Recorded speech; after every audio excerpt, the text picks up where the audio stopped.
Me pidió Lidia Vinciguerra que grabara este video para contarle a los lectores cuáles han sido las motivaciones que me llevaron a escribir No te mueras dos veces.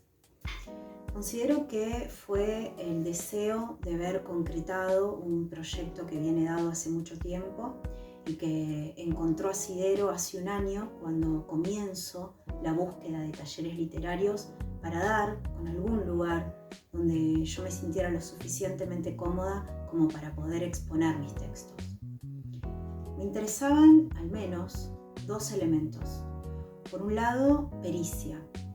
Quería que la persona que se encuentre enfrente fuera una persona que tuviera conocimiento suficiente para poder revisar mis textos, para poder criticarlos y también para sugerirme lecturas, de manera que yo, acudiendo a otros autores, pudiera, por ejemplo, identificar recursos literarios para traerlos a mi escritura.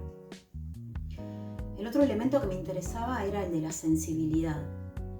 Quería que la persona que tuviera enfrente fuese lo suficientemente empática como para comprender todo el proceso interno que lleva una persona que emprende un proyecto de estas características.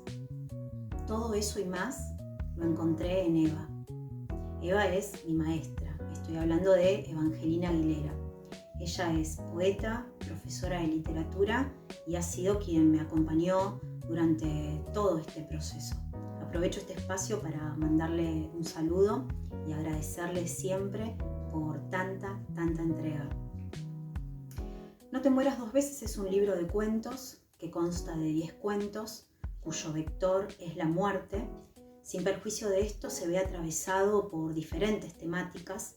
Vamos a encontrar cuentos que hablen sobre discapacidad, sobre sexualidad, soledad, mandatos sociales, bullying, siempre rondando este núcleo común que es la muerte. Yo considero que una persona que escribe, que es como me gusta llamarme, no escritora, sino persona que escribe, es ante todo una investigadora. Debe conocer aquello que está narrando. Este ejercicio lo he aplicado a través de todos los cuentos, pero por alguna razón particular viene a mi memoria uno de ellos, que es el primero que van a encontrar en el libro, que se llama Invasión, y que realmente ha sido un desafío para mí, no solo por la historia que cuenta, sino por todo el proceso que atravesé hasta llegar a la versión final. En principio fue definir el contexto sociopolítico. En ese sentido, consideré que iba a hablar sobre el conflicto bélico Malvinas. Después fue pensar en la voz narrativa. Sabía lo que no quería, que era hablar desde el punto de vista de los excombatientes. Ya lo habían hecho otros antes, lo habían hecho muy bien incluso. Yo quería encontrar otras voces. Fue así que empezamos a pensar en voces femeninas para finalmente quedarnos con las enfermeras de Malvinas, concretamente una de ellas.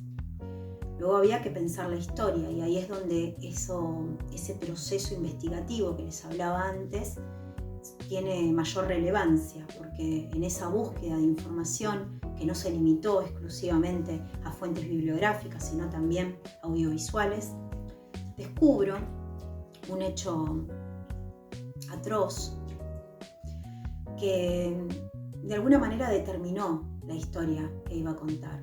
Ya si tenía cualquier otra idea, definitivamente yo sabía, a partir de esas dos notas periodísticas que leí, que tenía que contar esa historia.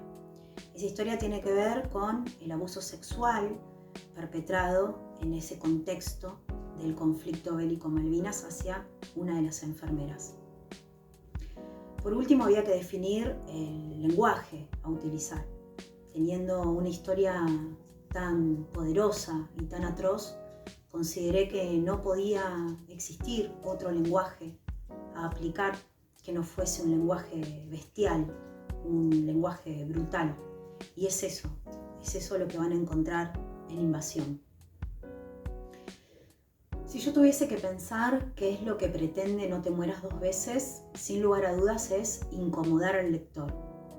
Yo podría acercarme a términos más políticamente correctos, podría decir, por ejemplo, interpelar al lector, pero no lo elijo.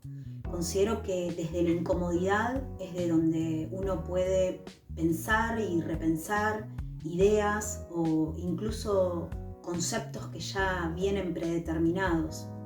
También es una invitación a reflexionar y, ¿por qué no?, a conocer hechos que ignoramos, como me ha ocurrido a mí cuando en este proceso de investigación de los cuentos o de los contextos de los cuentos me lleva a dar cuenta de hechos que yo desconocía. Por último, quiero agradecer a Eva nuevamente, quien ha sido mi compañera, un elemento fundamental en todo este proceso. A Lidia Vinciguerra, la directora de esta editorial, y a su hija, Marily Vinciguerra, quien se ha encargado de todo el diseño de interior del libro, con quien he trabajado codo a codo en esta última etapa, quien ha sido muy amable y muy respetuosa, y me ha tenido muchísima paciencia también, porque he estado en todos los detalles y ha sabido escuchar y recepcionarlos de una manera óptima, así que les agradezco muchísimo por esa escucha. Y por último, invitarlos a leer No te mueras dos veces. En lo sucesivo los estaré invitando a la presentación del libro. Cuando eso ocurra nuevamente, entonces tendrán noticias. Les agradezco por la escucha atenta y les mando un saludo.